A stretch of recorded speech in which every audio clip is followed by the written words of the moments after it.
Abhyanatimandasya jananjana salakaya Chaksulamilitam jena Tasmai Sri Gurave Namaha Sri Chaitanya Manubhistam Stapitam Jena Bhutale Swayam Rupa Kadamayam Dadati Swapandantikam.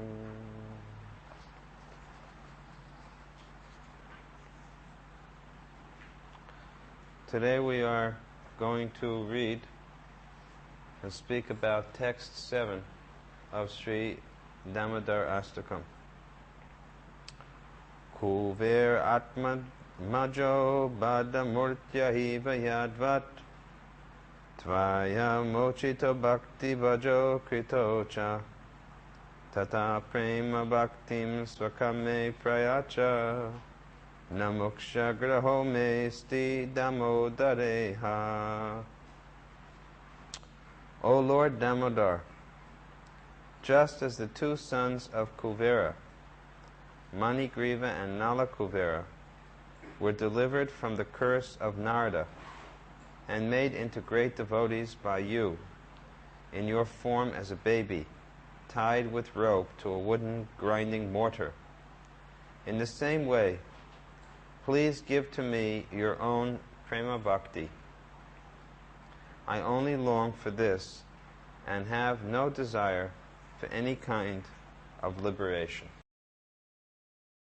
So the attribute of ecstatic love, this is called prema vishesh, vishesha meaning attribute of prema or ecstatic love, infuses one with great longing. In the course that we gave in Vrindavan, Narottam's Prarthana or prayers, we see this mood of longing is very much present within the prayers of Narottam Das. So when one has this mood of longing, one desires very intensely to be able to directly behold the Lord. Shaksha darshan. Darshan means to behold, to view. Shakshad, directly the Lord. Shakshad Hari, directly Hari. The Guru is direct, same word, direct. Shakshad. So from longing, prema bhakti arises. The more you have this feeling of longing, the more easily you will be able to achieve prema bhakti. We spoke about this, longing or greed or eagerness. These are all different degrees or subtle ways of saying the same thing. Hankering to see the Lord.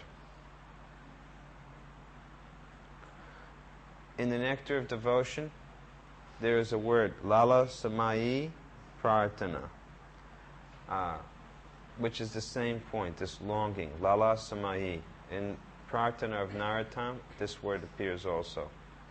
Longing for some perfectional stage after realizing something of one's relationship with Krishna. In other words, at the stage of a Shakti, or attachment to Krishna, in the highest part of a Shakti, one begins to have some sense of one's eternal identity. And so one begins to long for that perfectional stage, when one can be very nicely situated in that serving mood that one has with Krishna. According to our individual natures, each one of us has a particular loving relationship with the Lord. We see in the nectar of devotion that there are different types of loving attitudes that one may have. Dasya Rati, Sakya Rati, Vatsalya Rati, and ultimately Madhurya Rati. So this nature which we have, each one of us has, at the present moment, it is forgotten. We do not know what it is. So our attitude of service now is on the platform of Vaidhi Bhakti. Vaidhi Bhakti means there is nothing spontaneous. Just like we see on a certain level that we have to force ourselves to take interest in spiritual life. And as we make a little bit more advancement, it doesn't require so much force. But neither do we know yet or have any sense of a particular serving mood. Just like it is seen that in a small child will become, a small child sees so many relationships. For example, a small child sees its mother and thinks, oh, this would be nice to have a baby just like my mother does. Then a small child sees the father and thinks, oh, this would be nice. I could go to work like my father is going to work. And a small child sees the older brother and sister and says, oh, this would be nice. I could have this type of mood. So in the beginning of our development, all of the relationships seem to be very attractive, and we appreciate them. But as we make advancement and come more truly to our real identity, then it will not be like that, and we'll rather prefer a particular relationship with Krishna. So, that longing for such a relationship is called Lala Samayi Prarthana. Prarthana means prayers. And this comes at the stage known as Sarup Siddhi. Sarup Siddhi means... You want me to wait, Radha Krishna? Siddhi means perfection. Sarup Siddhi means the perfection of our real self-identity. So Prema Bhakti is the only means for attaining the Lord's darshan. And Prema Bhakti is the very perfectional stage. When one has achieved Prema, then one is fixed in one's constitutional position. Again, I say that at present, the kind of service that we are doing is almost like practicing. In other words, it is a very beginning stage of devotional life. Just like we see sometimes a small child, the mother is cooking in the kitchen, right? And the small child is given a lump of dough. And the small child is making, chapatis, doesn't even cook them practically, just sort of flattens out the dough, maybe puts it on another place and makes believe. So, in this way, practicing. So a great deal of what we are doing is like that. It is practicing. Just like you chant your rounds. Right? Every day, everybody's here chanting 16 rounds. You go to sleep at night, get up in the morning, again chant 16 rounds. Any improvement? Something. But very little. And any big realization? Something, but very, very little. That's our situation. So it's a little bit like that small child. The mother is cooking the chapatis, you can get so much nourishment. But from that raw dough, you get very little. So we're getting very little. And that's why we have very little, enthusiasm, real, genuine eagerness or enthusiasm. Because it is still that we are doing devotional service almost on an offensive stage, or maybe in a clearing stage at best. We have a long way to go. Long way to go. We have to work very, very diligently if we want to achieve the result. You just finished. Overtime. You went overtime. You got carried away. Oh. So, we're discussing the 7th text, and we have explained then about Lala Samai. You can sit up. Lala Samai, you can sit on one of those chairs if you'd like. All right. You want an asana? Anyway, you have your chatter if you want. You can take those round things off, the seats. Give to the pujaris also.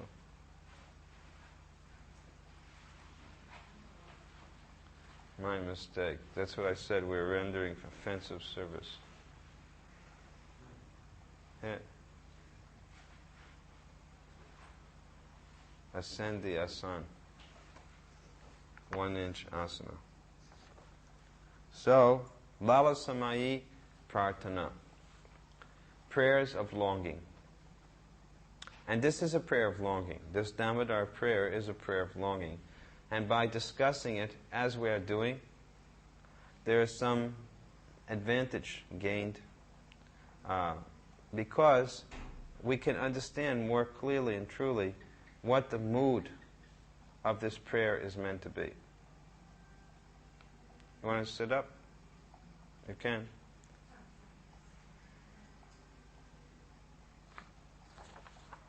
You all right there?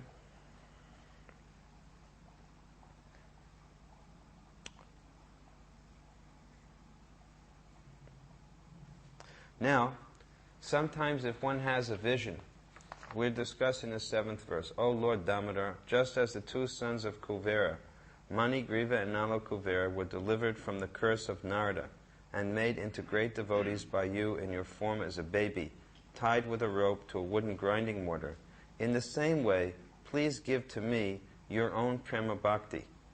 I only long for this and have no desire for any kind of liberation. So, just like sometimes someone may have,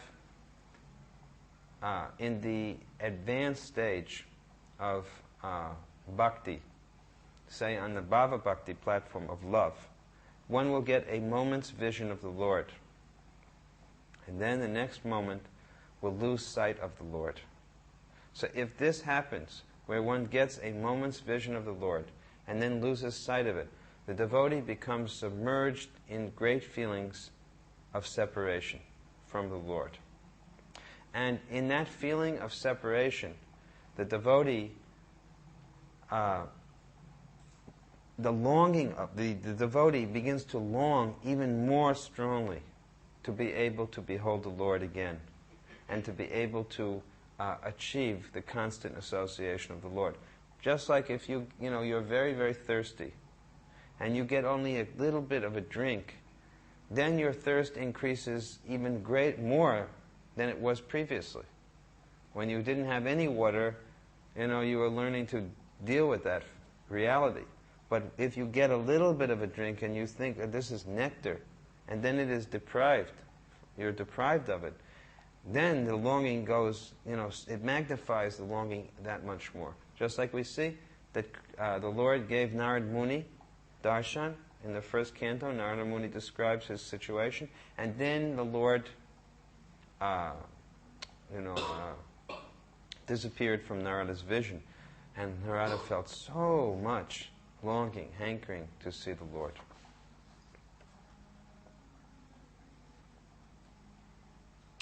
And this is actually a feature of Prema Bhakti. One of the features of Prema Bhakti is this mood of separation. Vipralamba Seva, it's called. Service in separation. 2 things are there. There is meeting, and then there is separation. And sometimes there's separation, sometimes meeting, and the meeting together, the separation and the meeting, they each increase each other's nature. In other words, why is there separation? To make the meeting sweeter. And when the meeting takes place, then when the separation happens, the separation becomes that much more bitter. So this increases the longing. Although we say bitter, we say the pain of separation, but these are all different manifestations of ecstasy. And on our level, we only can describe them in somewhat negative terms, but actually they're not negative in the material sense of negative. They are the goal. We wish that we could feel separation. If they were really bad, then why would we want them? If separation was actually a bitter thing, then why would we be aspiring for it? But we are aspiring for it, and we have no separation from Krishna. We have nothing practically. That is the problem. We neither have meeting with Krishna nor separation. And so I gave the example that just like a mother is cooking in the kitchen, making chapatis, and a little baby or child is playing with dough. Pressing little chapati cakes and, maybe putting them here or there, making believe they're being cooked. But actually you can't eat that dough. So our bhakti is like that. It's not so nourishing at this stage. The real nourishment of bhakti will come when we become more advanced. But still, we can see the example of those who are healthy. We have read in Scripture, and so we have that aspiration. And sometimes we may get a little taste of something. Even if it's a shadow reflection, still it is enough to make us feel like going on, right? We get engaged in a nice kirtan, or we go out on Sankirtan, we have a nice preaching experience, we read some wonderful passage from a book, and we feel some joy within our heart. And this gives us the impetus to go forward.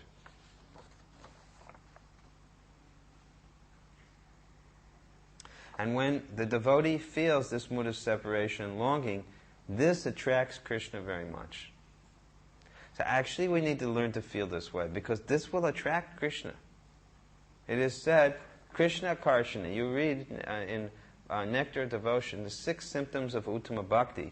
2 come in Vaidhi Bhakti, 2 come in Bhava Bhakti, and 2 come in Prema Bhakti. And one of them that comes in Prema Bhakti is Krishna Akarshani. The Prema Bhakti is the level of bhakti required to attract Krishna. When someone is a Prema Bhakta, Krishna becomes drawn like a magnet to that person. He can't resist.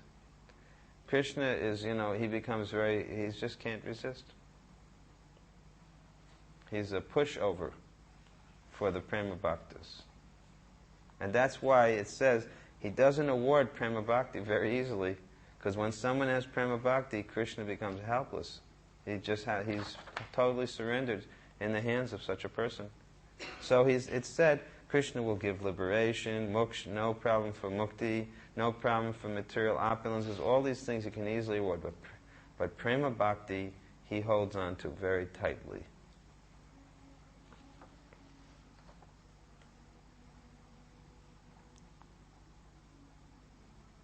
Now, the question will naturally come, it will naturally arise, how can an offender like me, the person who is reciting the prayer says, how can an offender like me ever aspire for such an exalted goal as Prema Bhakti? Because he's feeling himself very lowly, although actually, by his prayers we can see greatly qualified person. But one of the qualities of such a highly qualified person, he feels himself most unqualified. So he's thinking, how will I ever be able to qualify myself to achieve this Prema Bhakti when I'm such an offender? And then, immediately the answer comes. He answers his own question by thinking, Krishna is Bhakta Vatsala. Krishna's nature is that he's very kind to his devotees. So he will have pity upon me. He will be compassionate upon me, and he will award me this Prema Bhakti, even though I am so highly unqualified.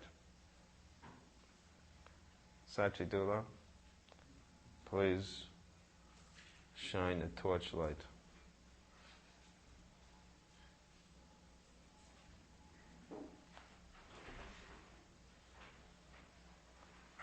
The only thing is the computer screen.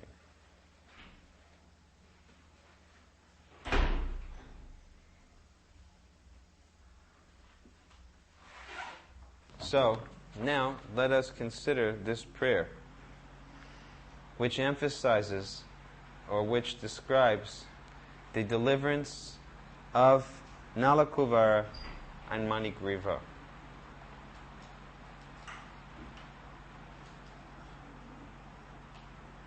The word Badya Murtya, Kuveratmajo, Kuver Atmajo, the sons of Kuvera, Badya Murtya indicates the Sri Vigraha, the deity form, which was bound, Bada Murtya. The Murti of the deity was bound up. The deity, Sri Vigraha, the form of the Lord, was bound with ropes tied to a grinding mortar by Mother Yasoda.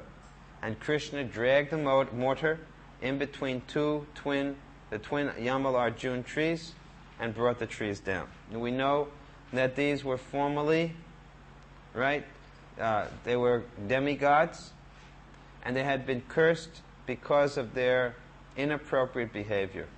They were bathing naked with ladies, and the great sage Narad Muni came, and they did not feel any shame, so he cursed them. But a saintly person like Narad never in any way does ill to anyone. So he gave them a boon. You will be delivered when you personally see the form of the Supreme Personality of Godhead. Then you will be delivered. So, what happened? The two demigods came out from the tree that had fallen, and actually they were delivered. They were delivered, but better than delivered, they were given prema bhakti. And this is indicated because it is clear from the verse of the Bhagavatam, 10:10:42. O Nala Kuvera and Manigriva, now you may both return home. Krishna is speaking.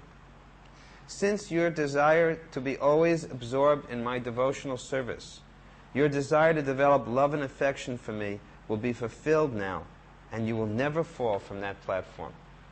So, this indicates the great fortune of this Shakshat Darshan, this direct seeing of the Lord.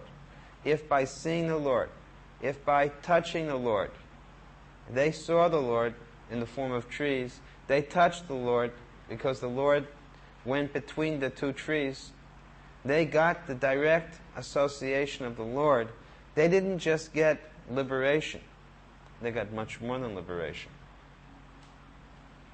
They got prema bhakti.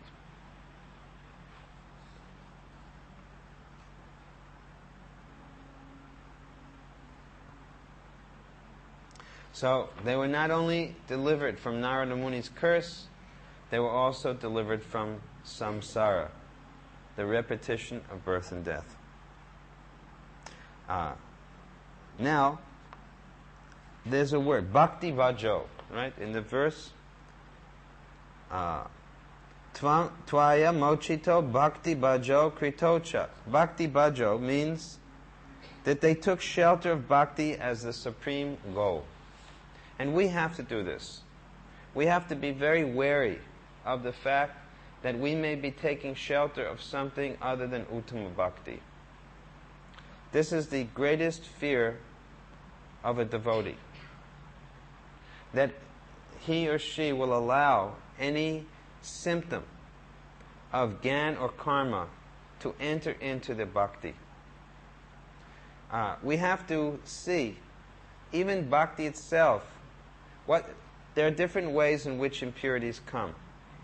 Impurities can come from previous karma, from previous sinful life. There are impurities which enter in.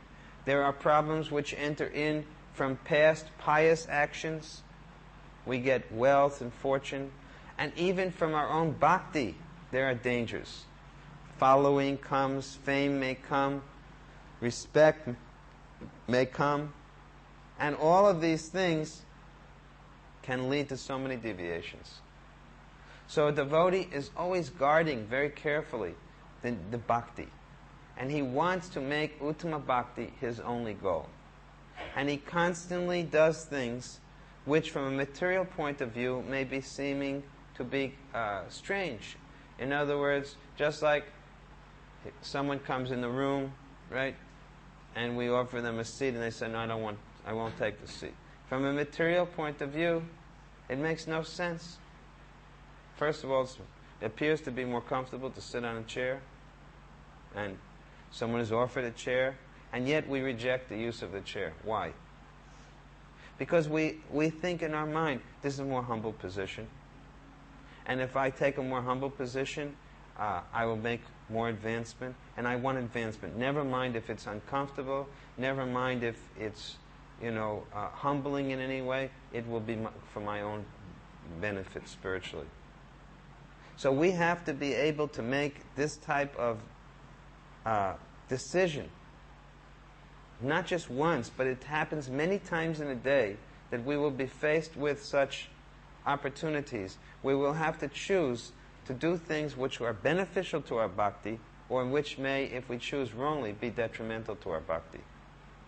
And unless we're in a proper mood of prayer, with good association to remind us of this, the chances are we will select those things which may be detrimental for sense gratification, for reasons of sense. Even it may be, when we say sense gratification, what is sense gratification for someone may be great austerity for another. For Raghunath Das Goswami, to take more than a little bit of buttermilk was sense gratification.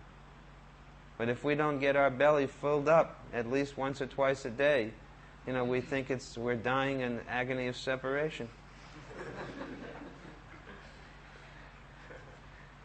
If we don't sleep 6 hours, we immediately get into, just like this morning, I somehow woke up at 1:30, and I was in so much, and I said, I have to give a seminar this morning and another class this evening, and I only slept 4 hours. What am I going to do?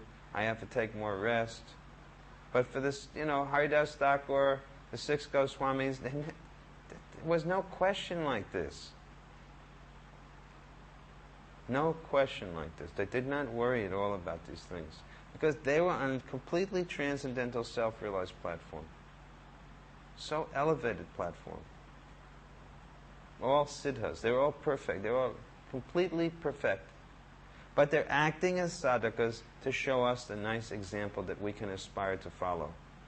Otherwise, they're Haridas Thakur chanting constantly 22, 23 hours a day. Raghunath Das Goswami 2,000 times a day doing dandavats. 2,000 times a day. You can't imagine it. Take as much buttermilk to drink and live on as could be in a thimble full. You take a little thimble and put that, just like that, a little, bit of buttermilk and living. Sometimes it's nice, sometimes, and the mood they were in. He was offered, he hadn't taken anything, and one of his devotees came and offered him in a big leaf cup, a big leaf cup full of buttermilk. Chach. It's called chach. It's not exactly buttermilk, but it is real buttermilk. So they offered him this chach because one of his devotees saw how weak he had become. But he noticed that it was in a kadamba leaf that was very big.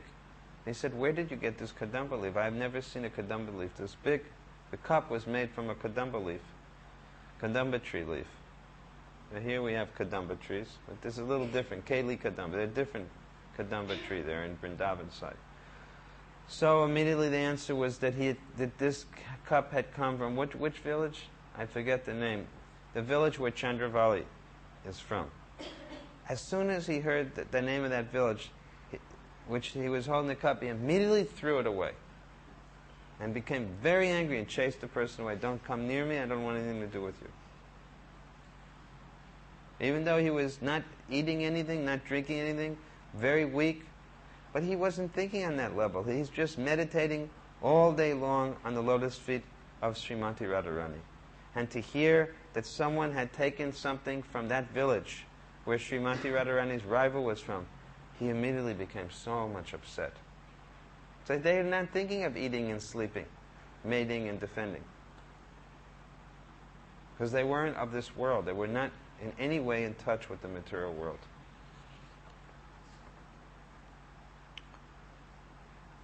So Bhakti Bhajo is someone who cannot give up this mood of bhakti, no matter what may happen. They can't be shaken from their position, no matter what. Even at the risk of losing their life, they won't be induced to give up this bhakti mood.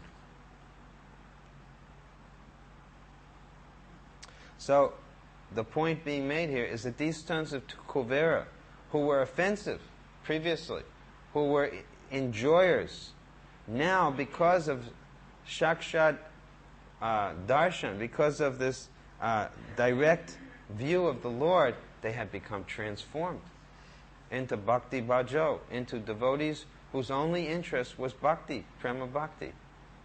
And this person offering the prayer, this is the point he's making. That look, my Lord, look what you have done for them. They have gotten this. They began as sense enjoyers, drinking and carousing, and you have raised them to such a high level of bhakti. So what is the point? Please give me that bhakti. This is what I'm asking for. As you have done it for them, now so you should do it for me.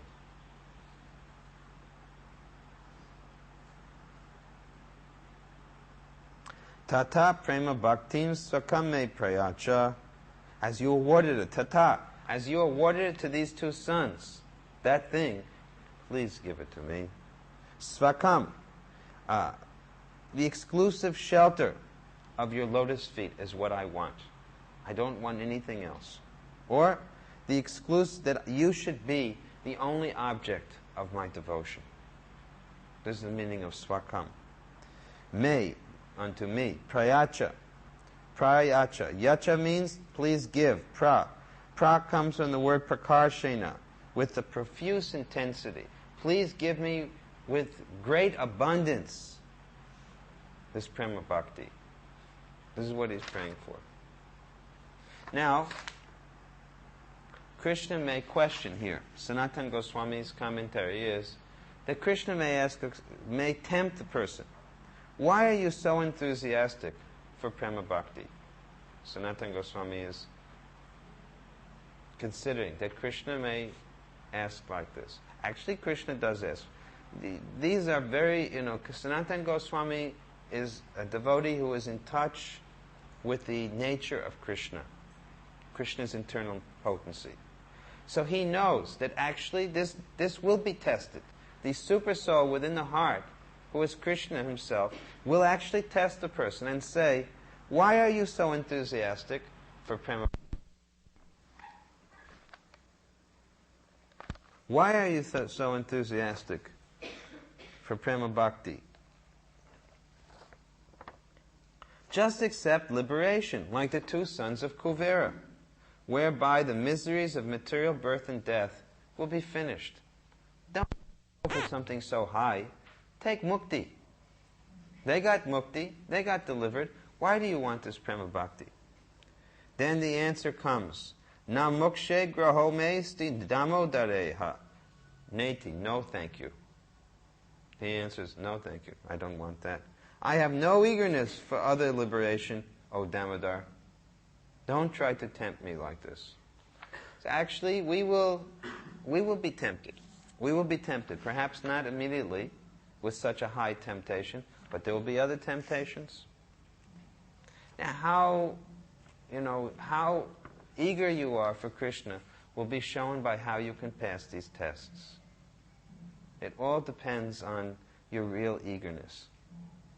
You can chant, you can do all these things, but there will be things that will come throughout the day that will tell so much about how eager you are, how the chanting has been successful or how it has not been successful, how your looking into deities has been proper or not proper, how your performance of service, when you do your service every day, whether you're doing it in the proper mood or not. These things will all come to be tested throughout the day in different ways. Different temptations will be there for seriousness in spiritual life or for laxity. And the result will come. The reciprocation from Krishna will come. And devotees get reciprocation.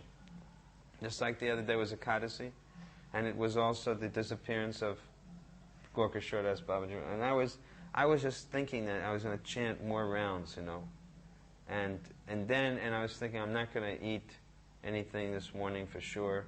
And then later, and I didn't know it was Gorka, and then I heard it was Gorka Das Babaji. And immediately I felt so happy that, you know, somehow by the mercy of Gorka Das Babaji Maharaj, there was some inspiration to renounce a little bit of sense gratification and do some more bhajan, as Gorka Das Babaji, to chant some extra rounds. So a devotee actually feels that these things are not by chance, but actually he feels the interaction of the Lord and the Lord's internal energy. And he sees things in this way. Otherwise, we'll be in the material world. If we don't feel and see and interact in this way, then we'll just think that we're interacting with Maya. And we'll feel very, you know, we'll feel dissatisfied in spiritual life. And then we get tempted to do so many other things, to listen to a radio, watch television, go and read Time magazine or a million or other little types of enjoyments which really don't help our bhakti. So he says, I am not thinking about samsara at all, my dear Damodar. I'm not thinking of relief from birth and death. I don't care about that. Even if it is destroyed, even if my chance for liberation is destroyed by my trying for prema bhakti, I don't care. Neither I am thinking that if prema bhakti does not destroy the samsara, then it is better that I am not involved with prema bhakti. These things are not in my mind. He says, Hey Damodar, prema bhaktim swakam me prayacha. What do I want? Now the confidential meaning is coming out about what he wants. What does he want? I want to see you. I want to be in a position where I can bind up your belly. I want to get that type of prema bhakti by which I will be able to capture you as Mother Yasoda has captured you. This is actually what he's saying. He said, what is it? Who cares for relief from samsara? My mind is absorbed in the thought of how Mother Yasoda has chased after you, how she has caught hold of you, how your curling hair was encircling your lotus-like face, and tears of fear were coming from that. I want to see that form, that beautiful form of yours. So I want that prema bhakti, which will perpetually allow me to be able to capture you. Na mokshe grahe. And I want you to become liberated from these ropes. And then I want to see how you are liberated. I want to see this pastime. So this is the real internal desire of the devotee. Not for anything superficial that comes normally in other processes, but the actual ability to perceive the pastimes of the Lord. The Lord is not the Lord without His devotees. And the Lord and His devotees means pastimes of the Lord. So when we meditate on Krishna, we don't meditate on Krishna alone. We don't meditate on Krishna in an abstract way, but we meditate on Krishna in association of His eternal associates who are rendering service to Him. Just like you see the deities. Now what are you seeing? You have to consider how you're going to see these deities. How do you see the deities? What is the way to see the deity? Because here is the Lord and His associates. Now how will you see these deities? How do you see Lord Chaitanya? What is the way to see Lord Chaitanya? How do we know how to see Lord Chaitanya? We have to hear the prayers of Narottam Thakur. Persons like Narottam Thakur and Srila Bhaktivinoda Thakur. They are perfect persons. They have written prayers which tell us the mood to be in. And neither we can think that we're in that mood, but we can think that they're in that mood. And we can simply see ourselves as their servant's servant. And then you can see the Lord as they saw the Lord. That's the proper way. Narottam Thakur shows us what is the proper way of worshipping Mahaprabhu, Sri Chaitanya Mahaprabhu. You see his prayers, his prarthana, or Bhaktivinoda Thakur's prayers. When you're seeing Radha and Krishna, how will you see Radha and Krishna? How? You can say, well, I'm just seeing, but what qualification do we have? We don't have qualification. But Rupa Goswami has qualification. And Rupa Goswami's prayers tell us very nicely how to see Radha and Krishna. So seeing Rupa Goswami seeing Radha and Krishna, being the servant of the servant of the servant of Rupa Goswami seeing Radha and Krishna, then you can see Radha and Krishna properly. Otherwise, to see with our eyes, we can only see in a certain way. But the mood will not be so evolved. We'll just see we'll see in a very general way at this point, if we see with our own eyes. With our own eyes, we can only see generally, because we don't have any love in the heart yet. But they have love. So if you can learn what their mood of seeing is, and just pray to somehow be the servant of their mood, and be their servant's servant, then gradually you may be able to see as they're seeing. And their seeing is real seeing. They see Radha and Krishna and the Astasakis in the proper way. So this is how we see Krishna. And this is how we meditate on Krishna. Otherwise, it is just too distant and very vague and general. No harm if you want. At least it'll stop the mind from going crazy. Just like in the beginning, people just chant Hare Krishna, they get a hold of the beads, and they chant for all they're worth just to control their mind. Okay, there's no harm in that. But somehow, at some point, we have to keep moving forward, progressing in our spiritual life, and learning how to chant properly, how to darshan the deities properly, how to offer obeisances properly.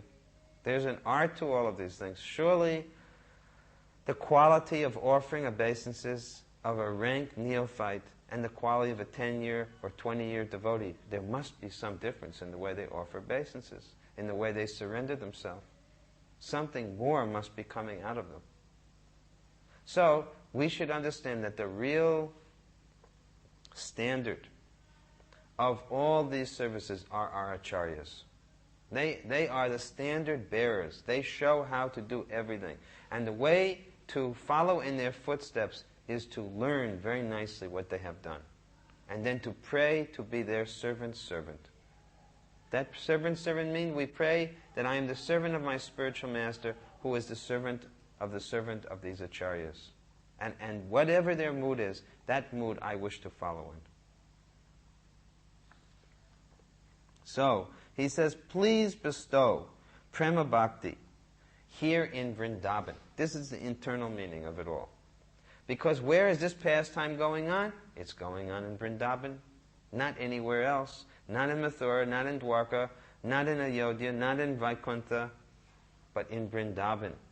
I want Prema Bhakti because it is Prema Bhakti which allows us entrance into Vrindavan. And it is only by the mercy of Vrindavan and her residents that we can get Prema Bhakti. So, contained within this prayer is the desire for residence in Vrindavan. That's very much in this prayer. When we worship Damodar, we are praying for residence in Vrindavan, residence at Govardhan. Just like Prabhupada, you saw, Prabhupada, how that last desire of Prabhupada was so strong. I want to go to Govardhan. Please take me to Govardhan. Actually, it was not possible to take Prabhupada to Govardhan. Prabhupada could not even move slightly without feeling pain. But he wanted to go on a bullock cart to Govardhan. Not in a car, on a bullock cart. And it's very significant. Because a Brijbasi doesn't go in a car. Prabhupada's mood was revealed very clearly by this, that he's an eternal resident of Vrindavan, and he wanted to go as a Brijbasi goes. And I want to go to Govardhan, because there is my residence. Because this is the desire of the followers of Radha and Krishna. The Govardhan is the most dear place for them. That is where Radhakund, Shyamakund, all of the sacred places are situated at Govardhan. So Prabhupada was desiring like this. I want to be in Vrindavan, just like this prayer is. Please bestow Prema Bhakti in Vrindavan. It is only there where I will be able to have Krishna. What Krishna? This is all within this prayer, and as we will see, tomorrow is the final verse, the 8th verse. Still more things will come out, and we should, when offering the lamp to Damodar, when singing these prayers, try to keep these ideas within our heart. Anybody have any questions today?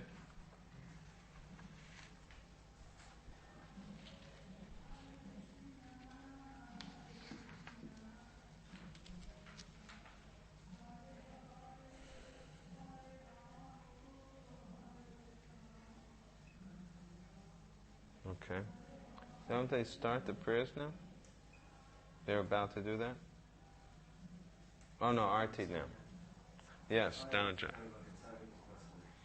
noticed that the sons of Kuvera, when they were restored to their original demigod-type forms, they didn't stay in Vrindavan.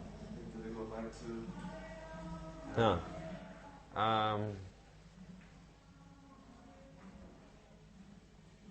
I've heard something about this, and I don't recall it at this moment. Because you were saying that they were actually the same kind of bhakti. Yeah, it mentions that.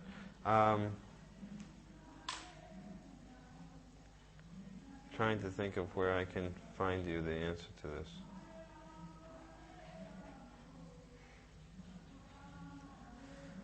I've heard that they're in Vrindavan in a certain way, but I can't remember. They became eternal servants of Krishna.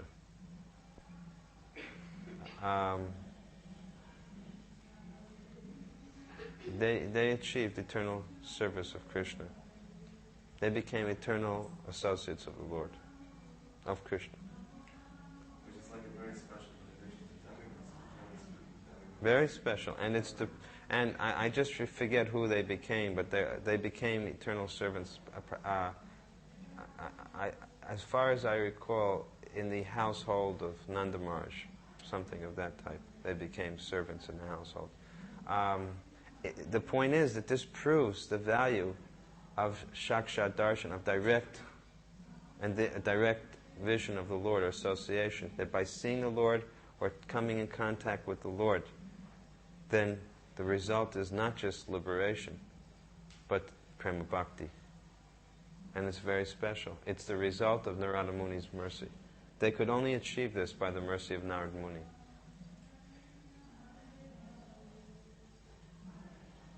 It's interesting because Narada Muni is, by nature, he's a Vaikunthavasi. But actually Narada Muni is everywhere. He's also in Vrindavan. He has his place at Narada Kund where he does tapasya. So is this rasa Shakya ras? Narada Muni, Dasya Ras. He's an example of Dasya because he worships Narayan in the mood of a servant of Lord Narayan. But he aspires for Vraj Bhakti also. And he performs. Narada Muni is an eternal associate of the Lord, and in all of the different forms he's there in different ways. One way or another he appears, joins in the pastimes with the Lord. He comes in Dwarka. He just enters in different ways, different pastimes.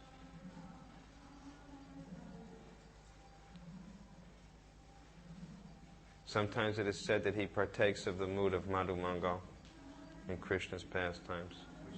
Sakya Ras. Narada Muni is everywhere.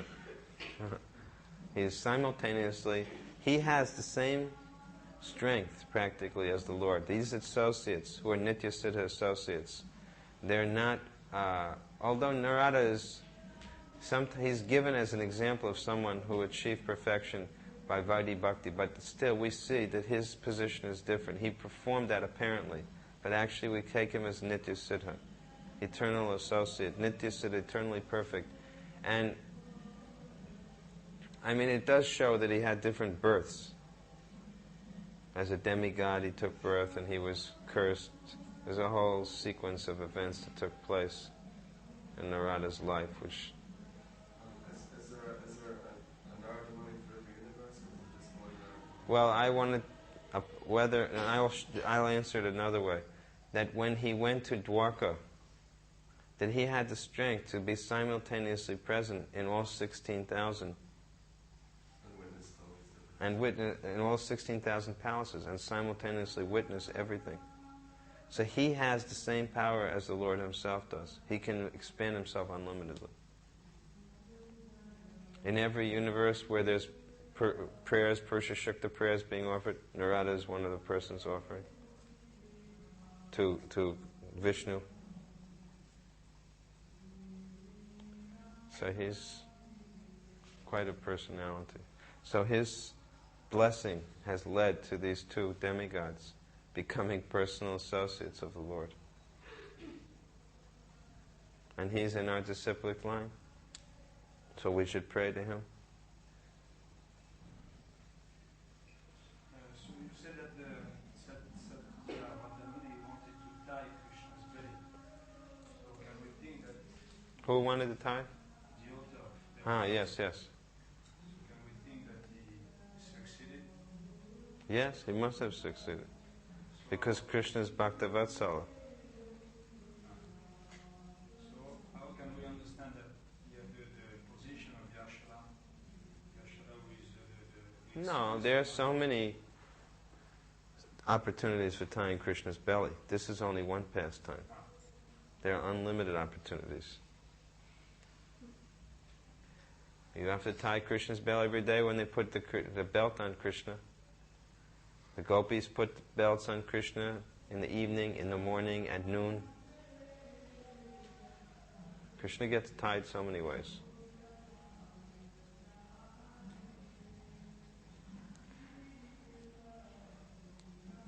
Also Ravi Yasha. Yes.